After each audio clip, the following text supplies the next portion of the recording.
siang Bapak, Ibu dan semuanya. Ya, kita dari SIOX, Yayasan Ular Indonesia. Jadi kita di sini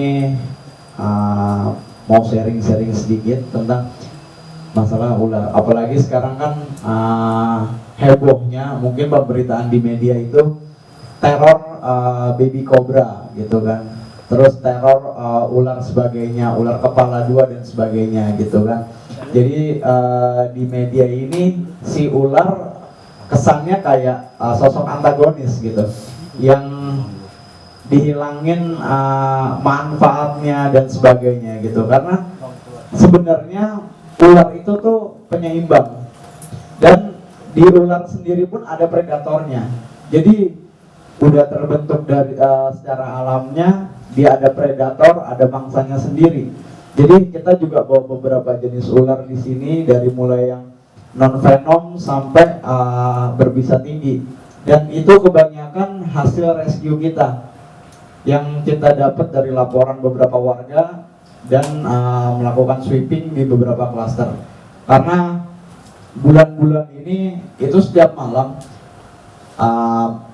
anggota kita, masker kita itu bergerak dari mulai klaster-klaster, terus gedung-gedung, karena ada laporan ular masuk situ dan sebagainya gitu. Dan ini sedikit profil dari SIOX.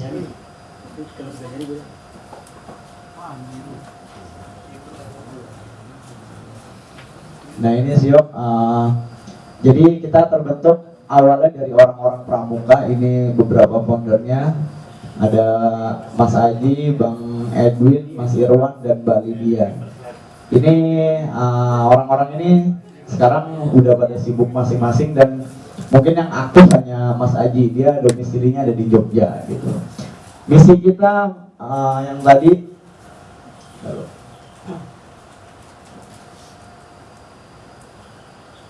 jadi misi kita sebenarnya mengubah paradigma negatif masyarakat atau pandangan masyarakat tentang ular. Jadi banyak yang nilai itu ular sebagai hama dan sebagainya gitu kan. Sebenarnya pernah ada kejadian ular dibantai habis-habisan di daerah Jawa Tengah. Itu di suatu persawahan beberapa petak, ular dibantai semua karena menurut itu berbahaya. Akhirnya jaraknya nggak begitu lama, mereka gagal panen. Karena tikus itu kan terus berkembang biak, nah dia nggak ada predatornya. Akhirnya mereka gagal panen gitu, karena nggak ada pemangsa yang tadi. Akhirnya disebar ular lagi di situ, dikembaliin ekosistemnya. Akhirnya ya mereka berhasil lagi, itu padinya tumbuh dan sebagainya gitu.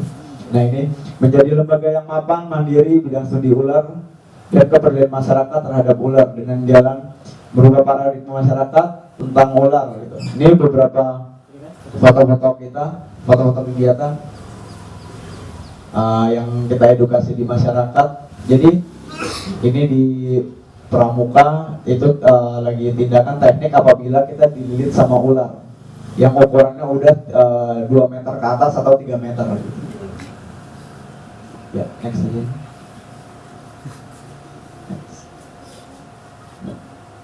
Nah, ini sebutan anggota SIOX, Master SIOX. Bagi sukarela yang bergabung menjadi relawan untuk menjalankan visi misi mengubah paradigma negatif masyarakat tentang ular gitu. Itu syaratnya beberapa, dan selama di SIOX ini nanti kita bakal diasah lagi, bakal sekolah lagi, dan bakal ngasah terus. Karena kalau kita hanya belajar 1 hari atau kita cari tahu informasi tentang ular hanya 1 hari atau 1 minggu, itu nggak cukup. Karena di Indonesia ini terkenal keanekaragaman buat si ularnya, dia paling banyak. Next. Nah, kita bukan pawang. Jadi banyak yang bilang pawang ular atau sebagainya. Apalagi kalau kita lagi ada edukasi atau sweeping, Mas pawangnya ya, aduh, kayaknya mindsetnya gimana gitu. Kalau pawang tinggal duduk, tancepin keris atau lidi, dia tinggal duduk manis, ular nyamperin gitu. Dan kita di SIOX nggak seperti itu.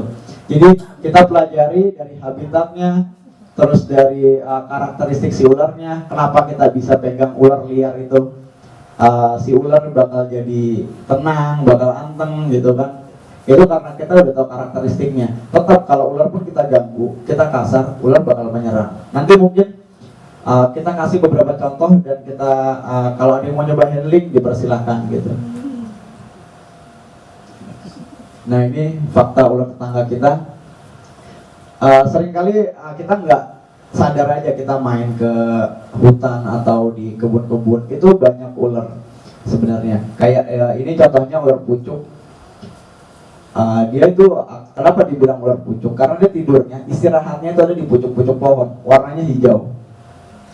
Dan itu yang sebelah lagi digigit.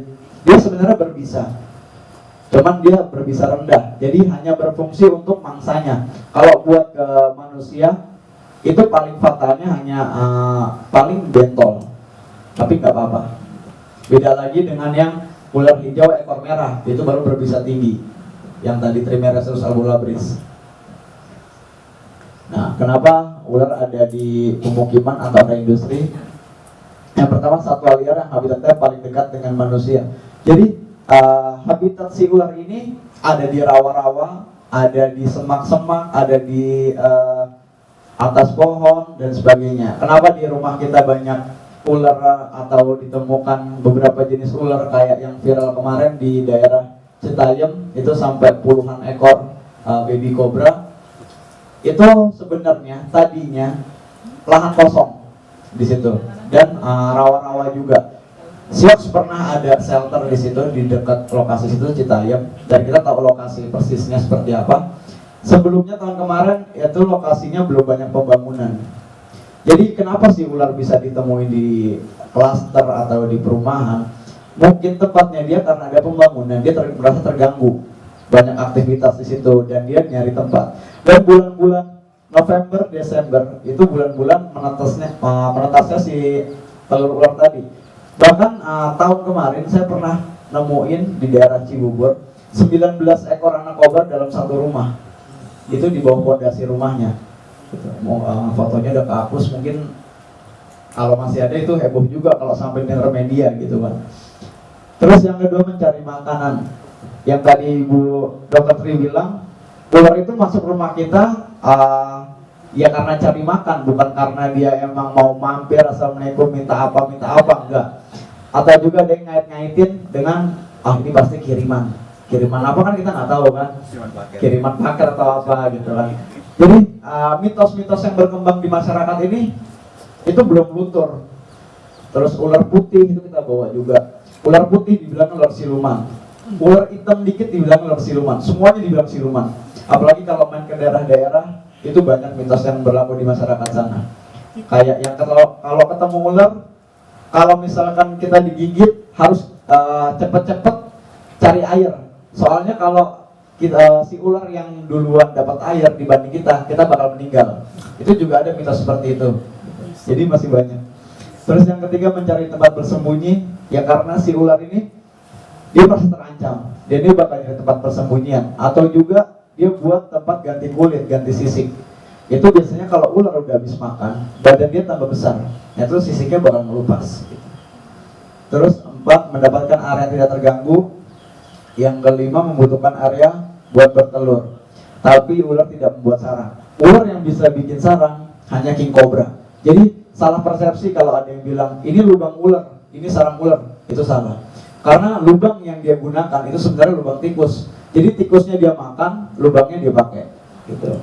Terus kalau si king cobra ini dia khusus. Jadi bawah-bawah pohon bambu itu kan daun-daun kering. Sama dia dibikin lingkaran, dikumpulin daunnya sama dia, dan dia bakal bertelur di situ. Dan king cobra ini unik. Dia ada sistem teritorial, jadi sistem kawasan. Beberapa kita sempat main ke alam, kita nemu king cobra, itu hanya 1 ekor, nggak ada di satu kawasan itu kita temuin 2-3. Karena dia sistemnya teritorial, dia per wilayah. Dan kalau misalkan ada hewan lain atau ular lain yang langsung datang ke tempatnya dia, wilayahnya dia, itu bakal langsung dipangsa. Karena king cobra itu kanibal. Dan jenis king cobra itu ular berbisa terpanjang di dunia. Dia bisa berdiri sampai 1/3 bagian tubuhnya. Dan pernah ada yang dapat ukuran maksimal itu sampai 7 meter. Dan bayangin aja kalau 1/3-nya ya kita di bawahnya dia gitu kan. Ini rantai makanan ular. Kalau ular nggak ada, berarti kan nggak imbang. Kayak yang mangsa tikus nggak ada. Padahal tikus itu juga bahaya juga. Kayak kabel-kabel itu korsleting listrik kebanyakan juga, beberapa kita ngobrol sama damkar, itu tikus yang bikin kabel itu terkelupas dan sebagainya. Dan mungkin padi-padi yang gagal panen itu hamanya ya dari hama orang sama tikus ini juga termasuk kan. Gitu. Kalau rantai makanan ini nggak seimbang, otomatis jadi pincang kan, itu nggak ada yang mangsa. Nah ini makanannya si ular. Dan manusia itu bukan daftar menunya si ular. Jadi kalau ada kasus ular manusia dimakan sama ular, itu bukan daftar menunya si ular. Jadi ular dia nggak berburu khusus gitu. Manusia mana nih yang enak, yang dagingnya tebal atau yang apa, itu enggak. Kenapa ular bisa makan manusia? Dia yang pertama karena terdesak. Dan itu kebanyakan di daerah kepulauan, di daerah Sulawesi. Karena kenapa di daerah Jakarta atau Pulau Jawa sini kasus seperti jarang? Itu karena buat ukuran besarnya jarang kita temukan di daerah Pulau Jawa. Yang sampai 7 meter, 8 meter itu jarang kita temuin. Justru kalau di daerah kayak di Sulawesi, di Kalimantan. Jadi kalau di Kalimantan, kenapa ularnya besar-besar? Dan di Sulawesi, itu karena di sana makanan itu terjamin. Di Kalimantan dia bisa makan beruang. Terus di daerah Papua dia bisa makan. Kalau di sana ada buaya novagini namanya.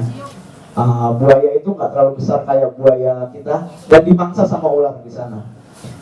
Terus ada juga yang mangsa kanguru atau walabi, terus mangsa burung, kodok, terus katak, kelelawar, jangkrik, ikan dan sebagainya gitu. Ada yang juga makan telur. Jadi tergantung dia habitatnya di mana. Nah ini biologi ular next. Nah ini tubuh ular. Jadi ular nggak ada yang bulat. Dan mitos yang berkembang ada juga ular berkaki. Sebenarnya ular nggak punya kaki. Dari zaman nenek moyangnya pun ular nggak ada kakinya. Jadi kenapa suka ditemuin itu kayak ada tanduk kecil, itu bukan kaki. Itu namanya tadi, jadi buat reproduksi si ular. Terus juga ular ada sisik, kloaka dan sebagainya. Ini bisa dilihat, ini kecil-kecil nggak kelihatan. Jadi dia juga punya usus, dia punya sebagainya juga sama kayak kita. Terus dia itu dari ujung kepala sampai ujung ekor dia dipenuhi sama otot. Jadi dia bergerak dengan ototnya gitu. Kalau kita pegang ular tuh nggak licin, nggak kayak belut. Dia punya otot, dia punya sisik. Jadi kalau ada yang bilang ular takut garam, itu salah. Karena ular itu dia nggak berlendir, tapi dia punya sisik. Sama kayak kuku kita begini, dia licin seperti ini. Jadi nggak berlendir atau keset dan sebagainya. Next. Jadi pewarnaan itu ada ular pucuk, ular cincin mas, ular rhodostoma, ular tanah. Ini dibilangnya ranjau darat. Kalau orang-orang di daerah Banten dibilangnya ranjau darat. Dan dia serangannya akurat. Dia jarang menyerangnya tuh jadi pasti. Gak kayak ular lainnya yang nyerangnya tuh ngacak. Karena sekali dia menyerang 75% tuh akurat. Makanya kasus-kasus gigitan ular rhodos itu banyak juga kalau di daerah sana gitu kan. Terus yang warna kuning itu ular dari Papua. Itu dia bakal mutasi warnanya, kecilnya kuning, terus ukuran dewasanya ada yang warna hijau, sampai nanti mau mati mutasi lagi warna biru gitu. Penglihatan ular beda-beda juga dari pupil matanya. Next. Jadi pendengaran kobra yang menari kalau kita bilang. Jadi kalau ada di TV-TV pakai suling, terus ularnya joget-joget, terus kita juga kalau sweeping, udah bang pakai suling aja, terus juga ularnya keluar. Sampai budak juga nggak bakal keluar ularnya. Karena ular itu dia nggak bisa mendengar. Kenapa dia bisa ngikutin si suling itu? Sebenarnya bukan dari suara, tapi dari gerakan. Karena si ular itu mendeteksi dari gerakan dan getaran, bukan dari suara. Ular nggak punya daun telinga. Jadi kita juga ada caranya. Kalau kita ketemu ular seperti apa, kita silahkan minta tolong, silahkan teriak, tapi hindari gerakan secara mendadak, karena buat si ular itu provokasi kan, dan ular bakal menyerang gitu. Nanti juga bakal kita contohin, kita bawa ular yang lumayan galak juga ada. Next. Nah ini penciuman si ular, itu ada organ Jacobson namanya. Kenapa dia selalu menjulur-julurkan lidah? Itu dia jadi nangkap partikel yang ada di udara, baru dia pantulin sama dia ke organ Jacobson. Nanti dia bisa tahu ataukah itu mangsa atau predatornya dia, gitu. Next. Ini habitat. Ada arboreal, terestrial, akuatik, semi akuatik, dan gurun. Di Indonesia nggak ada gurun, jadi gantinya itu ular tanah tadi, Rhodostoma. Dan kalau ular laut yang akuatik itu dia ekornya itu sama kayak dayung, kayak sirip ikan. Terus semi akuatik itu ular yang ada di setengah perairan, kayak kadut. Terus ular bandutan tutul, bandutan macan, itu semi akuatik, jadi setengah perairan gitu. Nah ini cara melata ular, dia beda-beda gerakannya. Kalau yang melata seperti ulat itu biasanya ular-ular besar, kayak sanca batik. Terus ular-ular yang ukuran 3 meter ke atas, itu biasanya lurus aja dia. Terus kalau yang menyamping itu biasanya viper tanah seperti itu, ular gurun seperti itu. Karena dia gerakannya menyamping untuk menghindari panas kan, gesekan ke gurun, ke pasir gitu. Terus yang ada seperti pegas, jadi dia bikin letter S. Nah itu jarak jangkaunya dia, jarak serangannya dia, dan dia berjalan seperti itu. Next. Nah ini menelan mangsa. Jadi kenapa si ular bisa menelan mangsa yang lebih besar dari badannya? Karena rahangnya itu dia bisa membuka 10 kali lipat dari besar kepalanya. Misalkan kita ketemu sanca batik, itu besar kepalanya sekepalan tangan kita begini, itu badan kita muat masuk ke mulut si ular. Tapi jangan juga kalau kita ketemu sanca batik kepalanya kita ukur, itu bahaya. Jangan. Dia nggak berbisa, tapi gigitannya sanca batik itu kalau dia udah gigit, kita tarik, robek gitu. Dan lilitannya yang mematikan. Banyak kasus kejadian dililit akhirnya meninggal, karena begitu si ular udah melilit, ekornya itu bakal bikin simpul, dan itu susah buat ditariknya. Jadi banyak orang yang dililit, nariknya dari badan, dia nggak bakal lepas. Tapi kalau dari ekor, kita urai dulu simpulnya, baru kita, itu harus cepat. Kalau kita lama, dia bakal melilit lagi. Semakin kita kencang megang kepalanya, dia semakin keras lilitannya. Nah ini contohnya, itu perutnya dia sampai besar gitu, kemungkinan habis makan rusa atau walabi, kanguru. Itu jenis sanca bodo. Kalau di luar ada juga namanya Pithemonurus bivitatus, nama ilmiahnya. Dan itu ada yang mangsa. Nah ini tipe gigi ular, ada Aglipa. Aglipa itu tidak bertaring bisa, jadi giginya hanya kayak kail-kail pancing kecil aja. Jadi kalau kita digigit, jangan langsung ditarik, karena itu bakal robek. Jadi agak dibuka dulu mulutnya, baru didorong, terus diangkat. Boro-boro mikir begitu. Biasanya karena kita panik, jadi asal aja, dan itu nyebabin luka malah. Terus ada Opisthoglipa, bertaring bisa di belakang. Jadi kalau ular yang bertaring bisa di belakang, itu biasanya dia ngunyah dulu. Dia ngunyah sampai kena taring bisa di belakangnya, baru dia lepas. Dan terus ada Proteroglipa, itu yang dipunya sama ular-ular berbisa tinggi. Dia taringnya kecil, tapi paten. Jadi kayak king cobra, terus cobra, itu punya taring Proteroglipa. Terus Solenoglipa, itu taring bisa melipat, yang punya viper, dan sampai ukuran 2 cm. Jadi kalau ada yang ngelihat mulut ular dibuka, nah itu taringnya dia bisa melipat seperti ini. Dan dia punya taring cadangan. Biasanya kasus ada yang kegigit itu bukan 2 titik, malah ada yang sampai 3, terus ada yang 4 titik juga gitu. Karena taring cadangannya kadang ikut juga gitu. Jadi kalau taring cadangannya patah, yang belakang langsung gantiin. Next. Nah, ini contoh-contohnya taring bisa ular. Ada yang Aglipa yang pertama, terus yang kedua yang taring bisa di belakang. Terus itu king cobra yang lingkaran merah, itu taring bisa di depan. Terus ada viper, taring bisa melipat. Dan megangnya pun beda-beda. Kalau kita pegang ular Jadi kalau kita pegang ular, jangan terlalu maju, telunjuk sini. Karena kalau maju, dia rela matahin rahang bawahnya supaya keinjek gitu taringnya. Terus, ini taring bisa, itu letak kantong bisa si ular ada di kepala. Jadi begitu dia nusukin taringnya ke mangsanya atau ke yang gigit, itu bakal mompa. Terus bisa baru kesalurin. Kenapa si kobra bisa menyembur? Karena dia ada lubang. Itu khusus kobra hanya Najas putatrix. Jadi kalau kobra India dia beda wilayah sama kita, beda sub family juga, dia nggak bisa nyembur. Kobra Thailand pun nggak nyembur.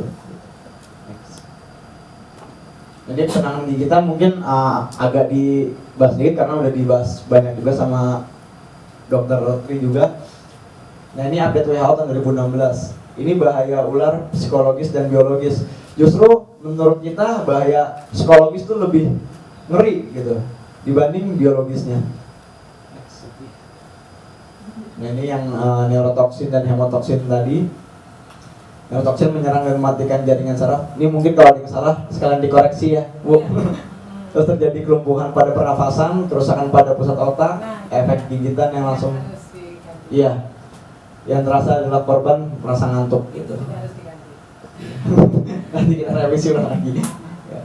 Hemotoksin ini menyerang darah dan sistem sirkulasi, jadi hemolisis dan transport O2 ke tubuh terganggu, terutama metabolisme sel gitu. Iya, itu juga Harus banyak revisi, banyak pembaruan.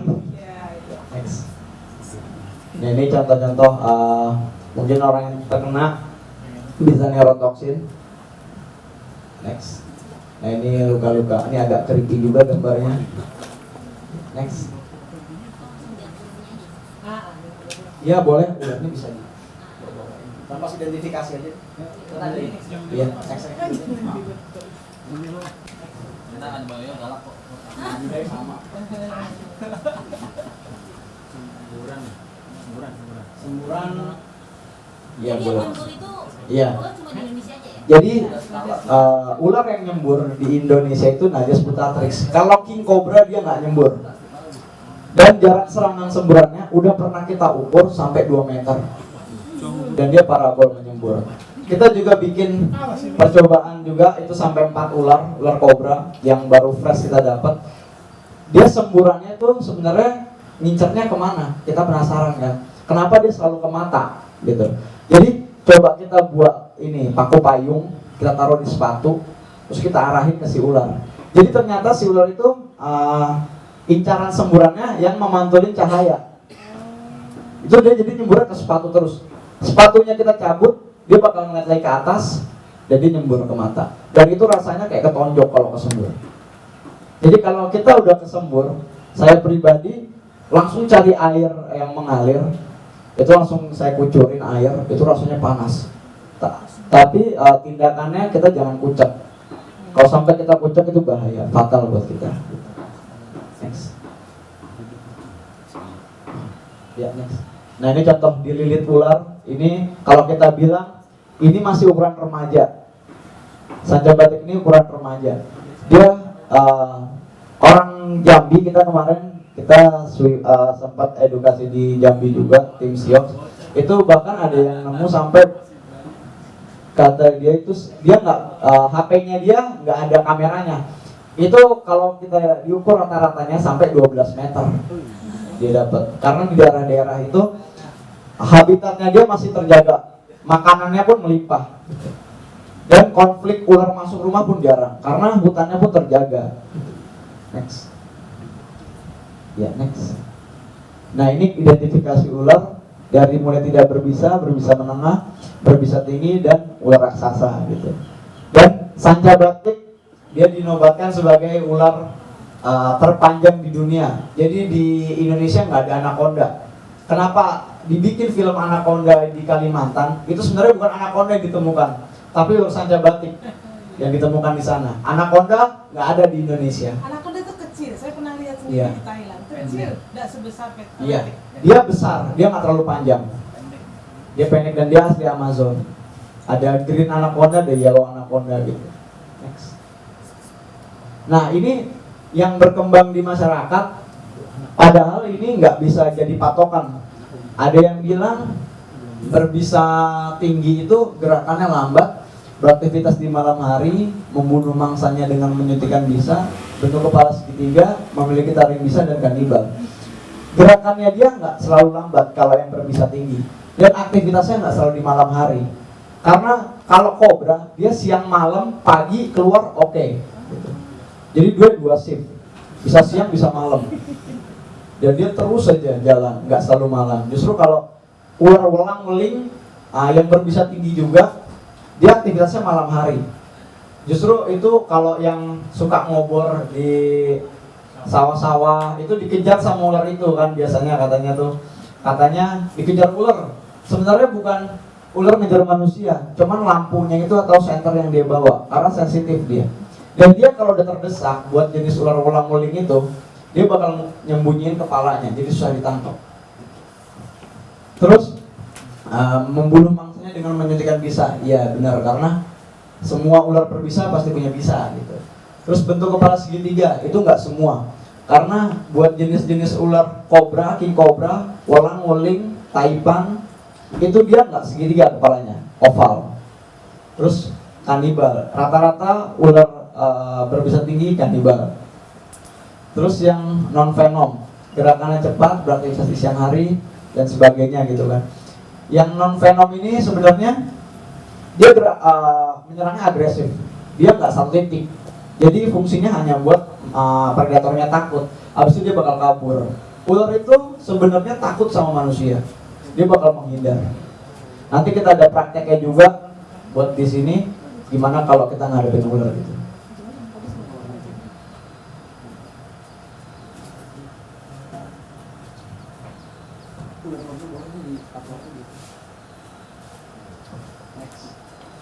Nah ini yang tidak berbisa, ini ular sapi. Nah ini kalau dia marah seperti ini, dia bikin letter S. Itu jarak serangannya dia. Jadi semakin banyak letter S-nya, semakin dia buat tuh semakin jauh lontarannya. Dan dia nyerangnya ngacak, nggak salah titik. Ini banyak di sawah-sawah, di Pulau Jawa juga banyak ditemukan. Warnanya kuning, ada garis hitamnya seperti itu. Dan dia makanannya tikus, kodok, terus kadal-kadal kecil, burung pun juga bisa dia. Ukuran panjangnya hanya sekitar paling panjang 2 meter, itu panjang. Nah ini petias mukosus, ular jali, dia nggak berbisa, cuman agresif. Ini banyak di Jawa Tengah banyak, terus di Jawa Barat di dekat di sawah-sawah masih banyak. Ini kalau ada tikus ngejar dia langsung. Nah ini Lycodon capucinus, ular genteng atau ular rumah kita sebutin. Nah, di tengah apa? Oh iya, enggak, ini ular kecil kalau di agak tengah aja namanya. Ditunjukin aja di pohonnya itu agak diangkat. Dia ini sering nyelip-nyelip di batang pohon atau di tembok-tembok. Seperti itu dia kalau udah sembunyi. Iya, dia kecil ularnya. Dia makan cicak kalau di rumah. Dia nggak berbisa, cuman agresif. Ini baru semalam kita temuin di tengah-tengah kota. Kita temuin. Jadi ular itu nggak mesti ada di hutan dan sebagainya. Di tengah-tengah kota pun ada ular. Langsung masuk lagi karton. Itu Langsung masuk lagi. Ya, next. Langsung masuk. Ngumpet. Nah ini Gonyosoma oxycephalum, ular. Kalau di Sunda namanya ular bonceng. Nama lokal tuh banyak beragam. Dia ular hijau, ekornya abu-abu. Jadi ada beragam ular hijau, cuman yang kita bedain dari ekor. Kalau ekornya abu-abu dia nggak berbisa dan ukurannya panjang. Cuman kalau ekornya merah itu berbisa tinggi dan dia ukurannya nggak terlalu panjang. Next. Ini ular tali picis, Dendrolophis pictus. Ini dibilangnya tampar angin juga. Jadi dia aktivitasnya ada di pohon. Dia kecil ularnya. Jadi kenapa dibilang tampar angin? Jadi kalau kita pegang dia bakal muter terus. Dan ular ini ngeluarin bau. Jadi kalau kita pegang itu baunya khas banget dia. Ya, next. Nah ini Xenacropis melangostus, dia ada di setengah perairan, makannya ikan. Ini banyak juga di sawah-sawah. Yang nolongin ikan tenggelam nih. Iya, nolongin ikan tenggelam dia biasanya. Ikan tenggelam sama dia diangkat. Next. Ini ular Pareas carinatus. Ular ini dia karakternya beda sama ular lain. Jadi dia kalau dibilang jinak, bukannya jinak karena ular nggak ada yang jinak. Mungkin dia nggak mau menyerang aja, karena makanan dia pun itu nggak menyerang, makanan dia hanya siput. Otomatis siput kan nggak ada perlawanan, dia kan hanya ngeluarin lendir, dia nggak menyerang secara agresif gitu kan. Jadi ularnya pun keikutan gitu, jadinya kalem, lumut gitu kan, males-males juga. Gitu. Tapi jangan dipatokin juga kalau kita ketemu ular, kan coba pegang-pegang, jangan. Next. Nah ini ular kepala 2 yang dibilang heboh kemarin, sempat viral juga. Ditemukan ular kepala 2 katanya. Ini ular apa dan sebagainya gitu, mitos-mitos. Sebenarnya bukan kepalanya ada 2, cuman ekornya dia tumpul dan kepalanya cenderung pasif. Jadi yang gerak itu ekornya. Ini banyak kita temuin juga. Dia makannya cacing. Dia nggak berbisa. Nah ini ularnya. Justru kepalanya pasif, ekornya gerak-gerak. Jadi dibilang kepalanya 2. Dia tenang juga ularnya, karakternya. Ini cu. Iya, jadi kepala sama ekor hampir mirip dia. Jadi yang aktif justru ekornya. Yang aktif Jadi ekornya. ekornya yang agak sedikit runcing ujungnya. Kalau kepalanya benar-benar tumpul. Naik-naik tuh kayak seolah kayak kepala. Heeh. Next. Dia kabur. Nah ini berbisa menengah. Ini mungkin lornya udah terkenal juga. Cincin emas yang suka ada di Susana itu kalau pakai dia. Iya. Ini ular Boiga dendrophylla. Ini di hutan bakau kalau kita jalan-jalan ke mangrove juga itu banyak ular ini di atas. Dan dia sangat agresif. Nah, ini masih satu keluarga Boiga sinodon. Makanannya sama, hanya beda warna aja. Nah ini ular pucuk, itu Laprasina. Ini banyak banget ketemuin, apalagi kalau ada bambu-bambu kecil yang rapat, itu kan suka banyak ular ini di atasnya. Kalau di perumahan bapak-bapak mungkin di rumahnya ada bambu begitu, itu jangan sampai ada yang langsung ke atap rumah, itu dikurangin aja. Jadi takutnya itu buat akses dia masuk ke rumah kita, gitu. Buat si ular ini, ular pucuk ini. Iya, dia agresif. Kalau udah bikin letter S gitu bisa langsung nyerang. Nah ular ini. Nah dia bikin letter S gitu, kalau kita godain langsung nyerang dia. Iya udah temenan. Ular pucuk namanya. Dia berbisa hanya untuk mangsanya. Kalau buat ke kita itu paling hanya bentol, terus gatal sedikit, nggak ada efek yang sampai parah gitu. Itu putih berarti ya ekornya ya? Ekornya dia hijau. Hijau polos. Nah ini ular kadut. Jadi ular kadut ini kalau dia semi akuatik setengah perairan, kalau dia gigit, giginya ketinggalan sama dia, ditinggalin sama dia. Iya, jadi tapi nanti bakal tumbuh lagi giginya itu. Souvenir. Ini efeknya paling hanya bentol-bentol. Kalau parahnya mungkin sampai bengkak sedikit, itu nggak terlalu parah juga. Makanan dia ikan. Ini berbisa tinggi. Ular laut. Ular laut ini karakternya dia tenang sebenarnya. Cuman jangan dipencet aja, apa jangan dikasarin. Ini yang sering menyelam, ini sering nemuin ular ini juga. Terus ada di pesisir pantai juga, warnanya ada yang belang-belang biru, hitam, ada yang putih. Di Bali itu banyak juga ular ini, itu ada di daerah apa? Namanya lupa, itu yang kayak karang itu banyak ular ini. Ya tanah laut banyak. Justru ada di daerah timur itu tambaknya itu dipenuhin sama ular ular laut ini.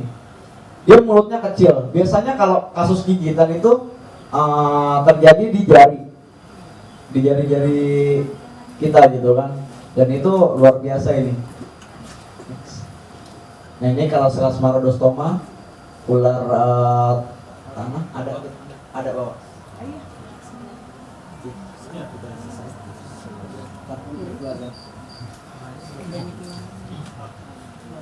Kok nggak dikeluarin? Iya ada enggak. Yang tadi dikeluarin. Kalau dikeluarin, aduh ampun. Jangan. Semalu. Oh, soalnya cepat. Ini kita pernah temuin di perumahan juga. Ular ini. Dia bisa sih ular. Ngumpet. Nah, itu dia. Oh, kecil.